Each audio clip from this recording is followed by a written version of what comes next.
ध्वनिशास्त्र असं म्हणतात. त्यामध्ये कोणता अभ्यास केला जातो, त्या शास्त्रामध्ये, त्या विज्ञानामध्ये कोणता अभ्यास केला जातो, तर ध्वनी, नाद, आवाजाची निर्मिती, प्रसारण आणि त्याचे परिणाम याबद्दलचे विज्ञान म्हणजे ध्वनिशास्त्र. आता ध्वनीची तीव्रता डेसिबल मध्ये मोजतात. नंतर आपल्या घशातील स्वर यंत्रामध्ये असणाऱ्या ध्वनितंतूच्या कंपनामुळे ध्वनी निर्माण होतो. स्वर यंत्रातून निघणाऱ्या ध्वनीचा दर्जा ध्वनितंतूच्या ताठरपणावर अवलंबून असतो. आता तुम्ही हे चित्र बघा. या चित्रामध्ये तुम्हाला इथे श्वासनलिका आणि अन्ननलिका आहे आणि इथे काय आहे, स्वर यंत्र आहे.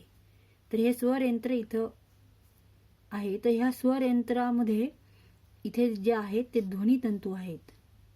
हे जे स्वर यंत्र आहे याच्यामध्ये इथे ध्वनितंतू आहे, ध्वनितंतू आहेत. आणि आपण जेव्हा म्हणजे काही बोलतो, आवाज करतो, तर ते कशामुळे आपण करतो, तर ह्या ध्वनितंतूमुळे. ह्या ध्वनितंतूचे काय होतं, कंपन होतात, म्हणून ध्वनी निर्माण होतो, म्हणून आवाज निर्माण होतो. आणि ह्याचा दर्जा हे कशावर अवलंबून असतं, तर ह्या ध्वनितंतूचे जे आहेत ध्वनितंतूच्या ताठरपणावर अवलंबून असतो. आता ध्वनी आपल्याला कसा ऐकू येतो, म्हणजे आवाज आपल्याला कसा ऐकू येतो.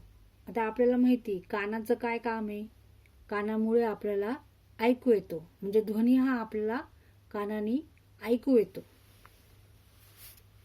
तर ध्वनी स्त्रोताभोवती काय असते, हवा असते आणि ध्वनी स्त्रोताचे कंपन होऊ लागते, म्हणजे व्हायब्रेशन होऊ लागते की त्याच्या लगतची हवा ही हवेचा थरही कंप पावतो आणि ध्वनी स्त्रोतापासून सर्व दिशांना ध्वनीच्या कंपनाची लाट पसरत जाते. या लाटेलाच ध्वनी लहर म्हणतात आणि ह्या ध्वनी लहरी आपल्या कानापर्यंत पोहोचतात.